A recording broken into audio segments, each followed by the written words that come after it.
చైతన్య ప్రసారం.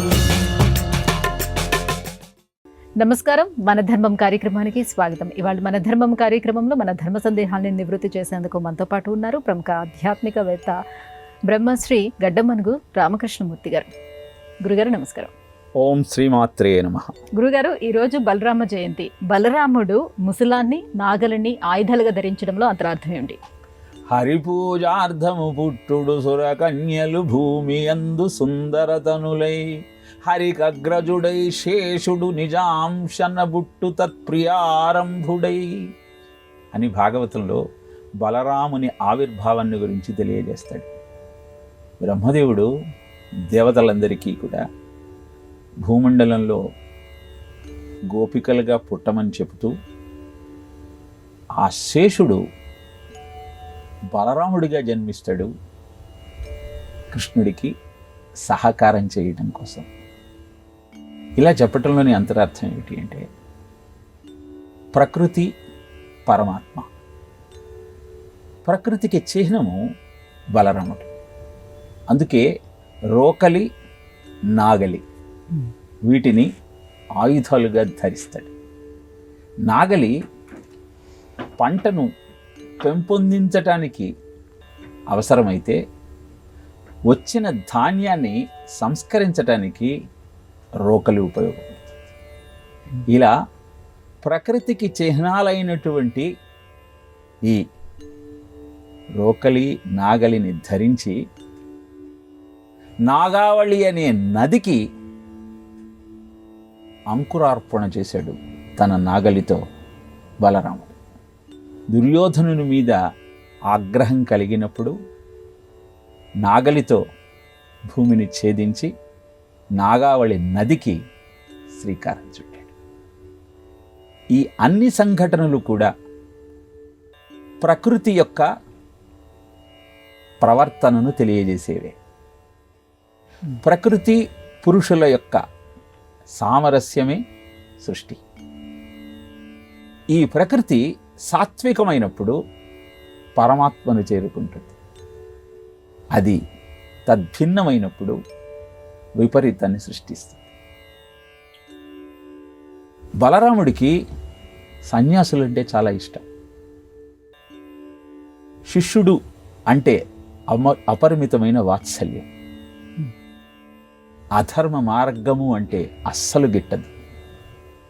అందుకే దుర్యోధనుడు యుద్ధంలో మా పక్షాన నిలిచి యుద్ధం చేయమని అడిగితే, బంధుప్రీతి నాకు చాలా ఎక్కువ, పాండవ కౌరవులు ఇద్దరు నాకు బంధువులే, యుద్ధాన్ని ఆపే ప్రయత్నం చేస్తే సంతోషిస్తాను, కానీ యుద్ధంలో ఒక పక్షాన నిలబడి బంధు నాశనానికి కారణం కావటానికి ఒప్పుకోను అని తీర్థయాత్రలకు వెళ్ళిపోతాడు. బలరాముడి ఈ లక్షణాలన్నీ కూడా ప్రకృతి యొక్క సాత్విక ప్రవర్తనకు, ఆ ప్రవర్తనను మనం అలవాటు చేసుకోవటం వల్ల మనకు కలిగే ప్రయోజనాన్ని తెలియజేయటానికి ఉపయుక్తమవుతాయి. అందుకే ఆ పరమాత్మ యొక్క అవతారమైనటువంటి బలరామ అవతారము ఆవిర్భావంలోనే దేవకి గర్భం నుంచి సంకర్షింపబడి రోహిణి గర్భంలో ప్రవేశిస్తుంది. సంకర్షణ అంటే బ్రహ్మ చైతన్యాన్ని దూరం చేసే లక్షణము. ఇలా ప్రకృతి యొక్క నైజాన్ని ఆవిర్భావం ద్వారానే తెలియజేస్తూ అద్భుతమైనటువంటి శ్రేయోపథము యొక్క విశిష్టతను వివరించిందే బలరామ అవతారం. అలా బలరామకృష్ణులు ఇద్దరు అసుర అంతానికి, దేవతాశక్తుల యొక్క ఆవిర్భావానికి కారణభూతమవుతూ అద్భుతమైనటువంటి విషయాన్ని మనకు తెలియజేశారు.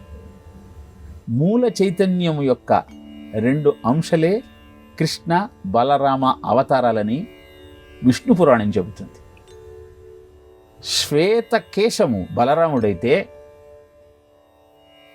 నల్లని వెంట్రుక కృష్ణుడు. అలా ఆవిర్భవించమంటూ పరమాత్మ ఆదేశించిన మీదట బలరామకృష్ణులు భూమండలం మీద అవతారం దాల్చారు అని విష్ణు పురాణంలో తెలియజేస్తారు.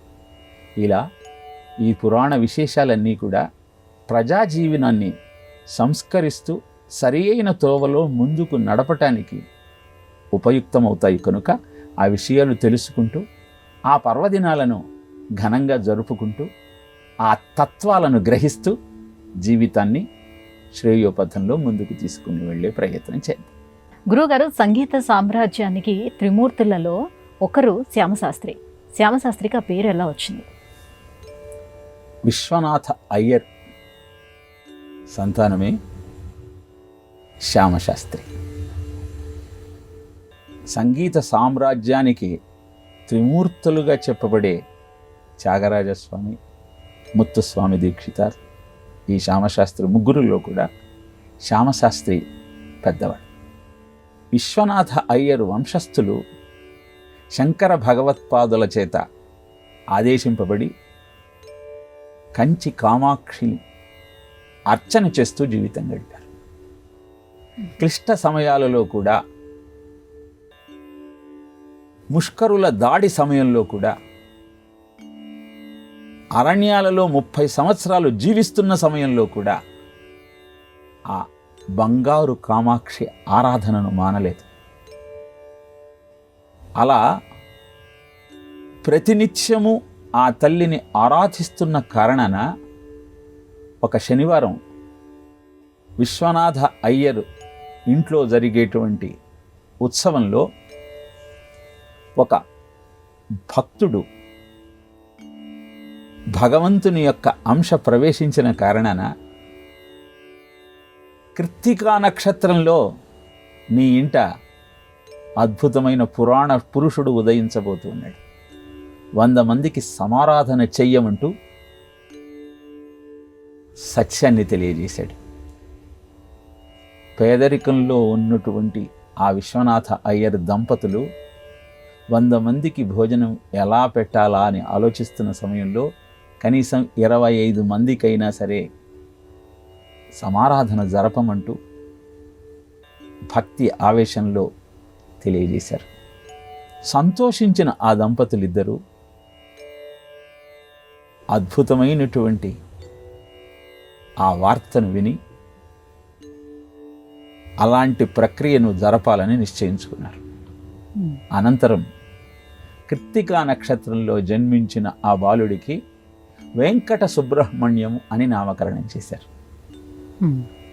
కానీ వెంకటేశ్వరుడి అంశతో జన్మించాడు కనుక నల్లగా ఉన్నటువంటి ఆ ముద్దు బాలుణ్ణి చూసి శ్యామకృష్ణ అంటూ పిలవటం ప్రారంభించారు. ఆ శ్యామకృష్ణుడే అనంతర కాలంలో శ్యామశాస్త్రిగా ప్రసిద్ధికెక్కాడు. సంగీత సామ్రాజ్య త్రిమూర్తులలో ఒకరిగా ఆరాధింపబడ్డాడు. త్యాగరాజస్వామి వారి ఇంటికి వెళ్ళినప్పుడు ఆయన యొక్క పెద్దరికాన్ని, గౌరవాన్ని నిలుపుతూ త్యాగరాజస్వామి శిష్యులందరికీ ఆజ్ఞాపించేవారు. ఆయన ఏం చెప్పినా అది చెయ్యండి, తాంబూలం వేసుకునే అలవాటు ఉంది, ఆ కారణంగా ఇక్కడ ఏదైనా కొంత ఘటన ఏర్పడితే గొడవ చెయ్యకండి అని శుచికి ఎంతో ప్రాధాన్యత ఇచ్చే త్యాగరాజస్వామి వారు కూడా శ్యామశాస్త్రి గారి అలవాట్లను గౌరవిస్తూ వారిని సన్మానించారు. అలాంటి అద్భుతమైన శ్యామశాస్త్రి గారు జన్మించిన ముహూర్తము భూమండలాన్నంతా సంగీతంతో పావనం చేసిన సుముహూర్తం. గురుగారు, అన్నమయ్య కీర్తన త్యాగరాయ కృతి అని అంటూ ఉంటారు కదా, కృతికి కీర్తనకు భేదం ఏమిటి? కృతి సంగీత ప్రధానమైనది, కీర్తన సాహిత్య ప్రధానమైనది. కృతిలో పల్లవి, అనుపల్లవి, చరణాలు ఇవన్నీ కనపడతాయి. కీర్తనలో పల్లవి, చరణాలు కనపడతాయి. కృతిలో సంగతులన్నీ కూడా అద్భుతమైనటువంటి ఆనందాన్ని కలిగిస్తాయి. సాహిత్య ప్రధానంగా సాగేటువంటి కీర్తనలో భక్తితత్వాన్ని ఆవిష్కరిస్తూ మధురంగా కీర్తించేటువంటి లక్షణం కనపడుతుంది. రాగానికి సంగీతానికి కృతిలో ప్రాధాన్యత ఉంటే సాహిత్యానికి భక్తితత్వానికి కీర్తనలో విశేషమైనటువంటి ప్రాధాన్యత ఉంటుంది. అందుకే రామదాసు, అన్నమయ్య కీర్తనలు ప్రాచుర్యంలోకి తీసుకువస్తే త్యాగయ్య, ముత్తుస్వామి దీక్షితార్, శ్యామశాస్త్రి వీరందరూ కృతుల రూపంలో భక్తి సామ్రాజ్యాన్ని నిర్మాణం చేశారు. రెండూ కూడా అద్భుతమైన ఆనందాన్ని అందించేటువంటి సాధనాలే. ఎప్పుడైతే భక్తికి సంగీతంలోని సంగతులు కూడా దోహదం చేస్తాయో అప్పుడు కర్ణపేయంగా ఉండి అద్భుతమైన అనుభూతిని రేకెత్తిస్తాయి. ఇలా కృతి, కీర్తన రెండూ కూడా భక్తి సామ్రాజ్యానికి రెండు సాధనాలు. గురుగారు, శ్రీరాముడు వనవాసానికి వెళ్తున్నప్పుడు దశరథ మహారాజు వద్దని అభ్యర్థించిన, విలిపించిన శ్రీరాముడు వినకుండానే అడవులకు వెళ్ళాడు. మరి అలాంటప్పుడు శ్రీరాముడిని పితృవాక్య పరిపాలనా దీక్షితుడని ఎలా అంటారు? ప్రసన్నతాయేన గతాభిషేచతః తథానమంలే వనవాస దుఃఖతః ముఖాంబుజ శ్రీ రఘునందనస్య మే సదాస్తు సా మంజుల మంగళప్రదా. వనవాసానికి వెళ్ళమన్నప్పుడు, మరునాడు అభిషేకము అన్నప్పుడు కూడా శ్రీరాముడి ముఖ కళవళికలు ఏమాత్రం మారలేదు. అలాంటి అద్భుతమైన ముఖారవిందం అన్ని శుభములు మనకు కలుగజేయుగాక అన్నది ఈ శ్లోకం యొక్క అర్థం. ఈ విషయాన్ని ఎందుకు ప్రస్తావన చేస్తున్నాను అంటే, ముఖ కవళిక ఎప్పుడు మారుతుంది అంటే మనోవికారం కలిగినప్పుడు మారుతుంది. మనోవికారం ఎందుకు కలుగుతుంది అంటే ధర్మాన్ని తప్పినప్పుడు కలుగుతుంది. రామచంద్రమూర్తిని వనవాసానికి వెళ్ళమన్నప్పుడు అది తండ్రి ఆజ్ఞగా భావించాడు. అంతేకాదు, ఏ ఏ సంరంభాలైతే పట్టాభిషేక్తుణ్ణి చేయటానికి అక్కడ అమర్చారో వాటన్నిటికీ ప్రదక్షిణ చేసి నమస్కరించాడు. సామాన్యంగా మనకు అయిష్టమైన సంఘటన జరిగినప్పుడు ఆ సంఘటనకు అనుకూలమైన ద్రవ్యముల మీద మనము కోపాన్ని ప్రకటిస్తాం. కానీ రామచంద్రమూర్తి అలా చేయలేదు. అవి శుభప్రదమైనటువంటి ద్రవ్యములు కనుక వాటికి నమస్కరించవలే అన్న భావనతో నమస్కరించిన తరువాత తండ్రి దగ్గరకు వచ్చాడు. అనుమతి తీసుకున్నాడు వెళ్ళటానికి. అప్పుడు భోరున విలపిస్తూ దశరథుడు అంటాడు, అహం రాఘవ కైకేయ వరదానేన మోహితః అయోధ్యాయాం త్వమేవాద్య భవరాజా నిగుహ్యమాం. ఓ రామచంద్ర, కైకేయికి వరములు ఇవ్వవలనన్న మోహములో నేను ఆ మాటలు చెప్పాను. అరణ్యవాసానికి వెళ్ళమంటూ కైకేయి నీకు తెలియచేసింది.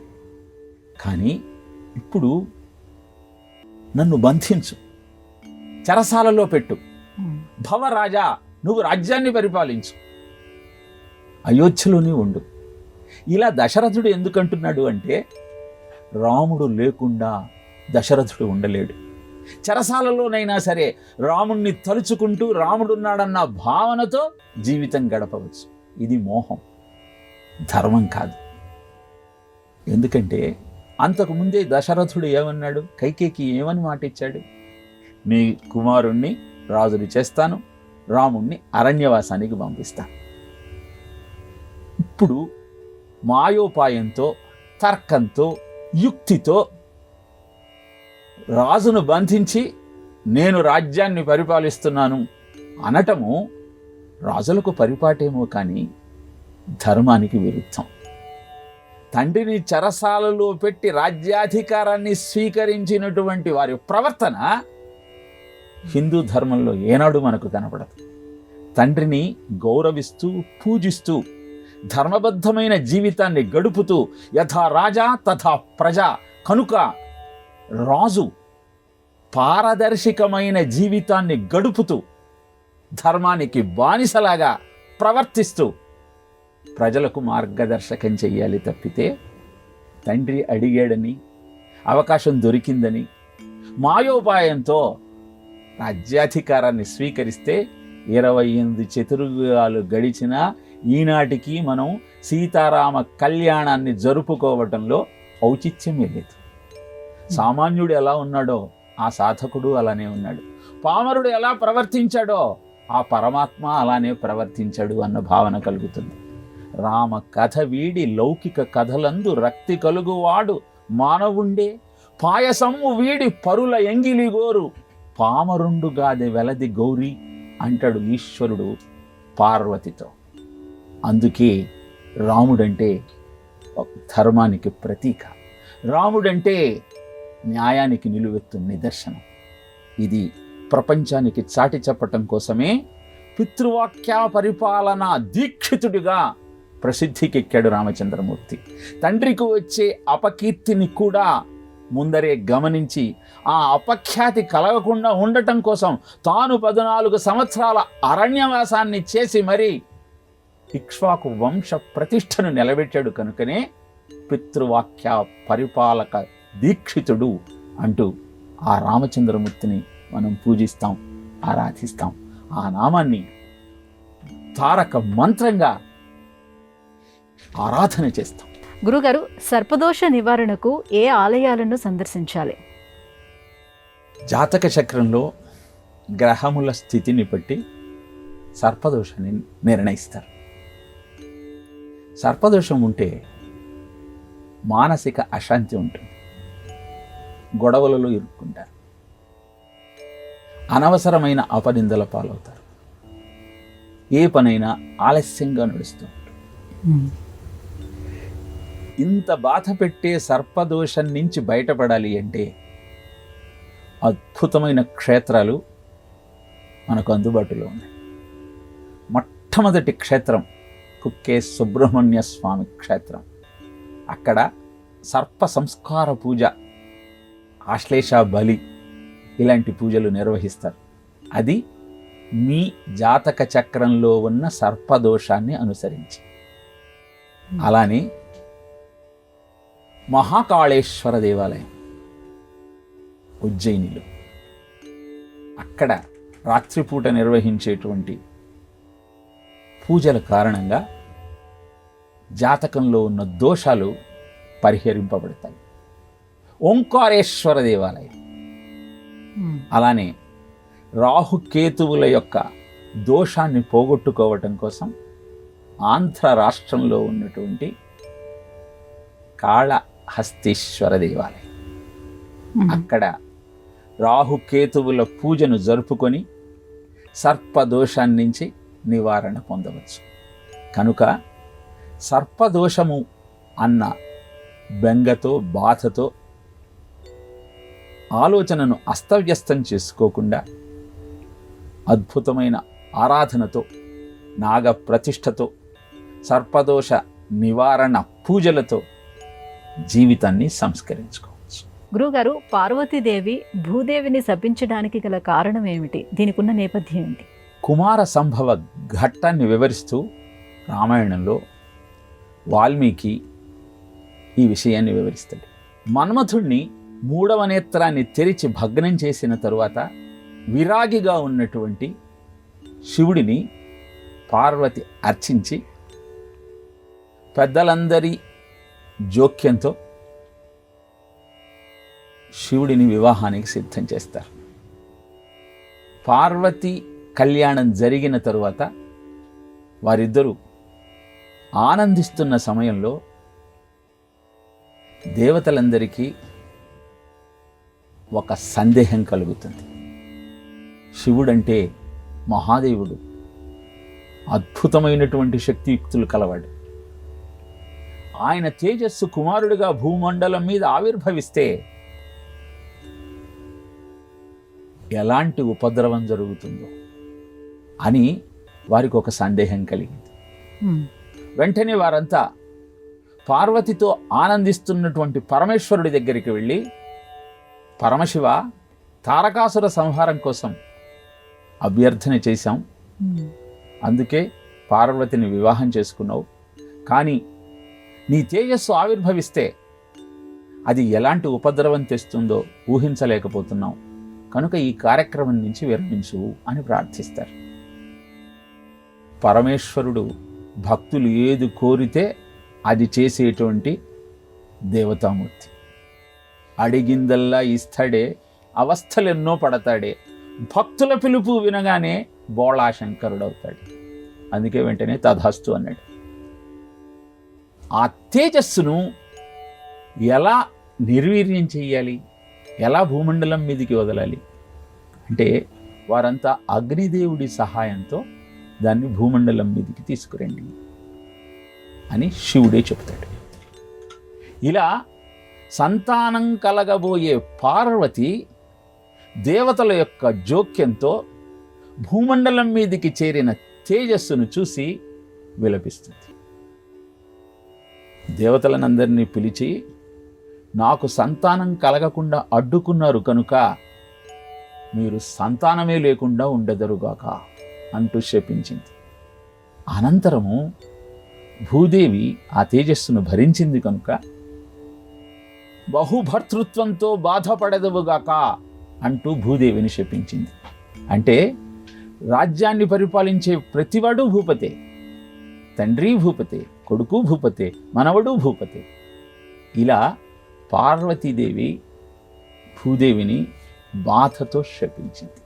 తనకు పుత్రులు కలగకుండా అడ్డుకున్నటువంటి భూదేవి ఈ శాపానికి అర్హురాలు అని భావించి శపించింది. మాతృత్వాన్ని కోల్పోయిన ఏ మాతృమూర్తి యొక్క ఆలోచన అయినా ఇలానే ఉండటంలో ఆశ్చర్యం లేదు. ఇదే పార్వతీదేవి భూదేవిని శపించటానికి కారణం. అనంతరము ఆ తేజస్సు హిమాలయాల దగ్గర పొదరింట్లో కుమార స్వామిగా ఆవిర్భవించిన ఘట్టాన్ని వాల్మీకి రామాయణంలో తెలియజేస్తాడు. ఎవరైతే ఈ కుమార సంభవ ఘట్టాన్ని వింటారో వారికి సంతానం కలగటమే కాకుండా దేహాన్ని వదిలిన తరువాత స్కాందలోకానికి చేరుకుంటారు అని ఫలశ్రుతిని కూడా వివరిస్తారు వాల్మీకి మహర్షి. గురుగారు, వేదగణితం అంటే ఏమిటి? ఈ వేదగణితం విద్యార్థులకి అలాగే నేటి ఆధునిక విజ్ఞానానికి ఎలా ఉపకరిస్తుంది? సామాన్యంగా గణితాన్ని నేర్చుకునేటప్పుడు, లెక్కలు వేసేటప్పుడు గుణకారం చేయాలన్నా, కూడికలు చేయాలన్నా, తీసివేతలు చేయాలన్నా ఒకటే పద్ధతి. ఒక సంఖ్యను పైన వేయి, ఇంకొక సంఖ్యను కింది వేసి వాటిని అన్నింటినీ హెచ్చవేస్తూ వచ్చిన సమాధానాన్ని రాసుకో. ఆ అంకెల యొక్క విశిష్టత ఏమిటి, వాటిని గణించాలి అంటే ఇంకెన్ని పద్ధతులు ఉన్నాయి, ఇవన్నీ కూడా మనం ఆలోచించాం. కానీ గోవర్ధన పీఠాధిపతి అయినటువంటి భారతీకృష్ణ తీర్థుల వారు వేదంలోని 16 సూత్రాల ఆధారంగా అద్భుతమైన గణితాన్ని ప్రపంచానికి అందించారు. ఈ గణితంలో ఆ సంఖ్యలను చూడగానే వాటిని లెక్క వేసేటువంటి ఒక టెక్నిక్ గుర్తుకొస్తుంది. ఆ పద్ధతులన్నీ అలా సూత్రీకరించి పెట్టారు. అందుకే శీఘ్ర గణితము అంటారు వేదగణితం. కారణం, క్షణాలలో ఆ చమత్కారం తెలిసిన కారణాన స్ఫురించిన పద్ధతి వెంటనే ఆ లెక్క ఎలా చేయాలో తెలియజేస్తుంది. మెదడులో 2 భాగాలు ఉంటాయి. ఎడమ భాగం అంతా రొటీన్గా చేసేటువంటి లెక్క యొక్క విధానాన్ని గుర్తుపెట్టుకుంటే, కుడి భాగము అద్భుతమైనటువంటి సంఖ్యల యొక్క ఆంతర్యాన్ని గుర్తించి వాటి వైశిష్ట్యాన్ని తెలుసుకుంటూ వాటిని గణించేటువంటి విధానాన్ని స్ఫురింపజేస్తుంది. పిల్లలలో చిన్నతనం నుంచే అద్భుతమైన ఈ అభ్యాసాన్ని అలవాటు చేయగలిగితే వెంటనే లెక్క చూడగానే సమాధానం చెప్పేటువంటి స్థాయికి చేరుకోగలుగుతారు. ముఖ్యంగా ఆధునిక విజ్ఞానం ఏం తెలియజేస్తుంది అంటే, ఈరోజు కంప్యూటర్లో సెంట్రల్ ప్రాసెసింగ్ యూనిట్, ఏఎల్యు, అలానే న్యూమరికల్లీ ప్రాసెసింగ్ యూనిట్ కూడా ఉంటుంది. ఈ న్యూమరికల్ ప్రాసెసింగ్ యూనిట్ ఇలాంటి గణితాలన్నీ చేయడానికి ఉపయోగపడుతుంది. ఆ యూనిట్కి ఈ విధంగా ప్రోగ్రామ్ చేయగలిగితే అద్భుతమైనటువంటి పర్ఫార్మెన్సు, అద్భుతమైన విధానం కనుక్కున్న వాళ్ళం అవుతాం. ఇలా ప్రపంచంలో ఉన్న గణిత శాస్త్రం యొక్క విధి విధానాలనే సంపూర్ణంగా మార్చినది వేదం. దాన్ని ఆవిష్కరించినది భారతీ కృష్ణ తీర్థ స్వాముల వారు. గోవర్ధన పీఠానికి 143వ పీఠాధిపతి. 6 సబ్జెక్ట్స్లో మాస్టర్స్ డిగ్రీ తీసుకున్న మహానుభావుడు. ఈ విషయాన్ని ఎందుకు ప్రస్తావన చేస్తున్నాను అంటే, లౌకిక విజ్ఞానాన్ని క్షుణ్ణంగా నేర్చుకొని ఆధ్యాత్మిక అభ్యాసం ద్వారా, సాధన ద్వారా ఇహపరాలను రెండింటిని ఎలా సమన్వయపరుచుకోవాలో తెలియజేసింది ఋషిపీఠమైన భారతదేశం. ఆ ఋషులను అనుసరిద్దాం, వారి మార్గాన్ని పాటిద్దాం, అద్భుతమైన శ్రేయో పథాన్ని ఎంచుకునే ప్రయత్నం చేద్దాం. గురుగారు, ఇవాటి మన ధర్మం కార్యక్రమంలో మాకు వచ్చిన ఈ ధర్మ సందేహాలన్నీ కూడా నివృత్తి చేసినందుకు ధన్యవాదాలు గురుగారు. కృష్ణార్పణం. ఇది ఇవాటి మన ధర్మం కార్యక్రమం. రేపటి మన ధర్మం కార్యక్రమంలో మళ్ళీ కలుసుకుందాం. నమస్కారం. ఈ కార్యక్రమాన్ని తిరిగి చూడాలనుకుంటే www.youtube.com/@ETV Life Spiritual లో చూడవచ్చు.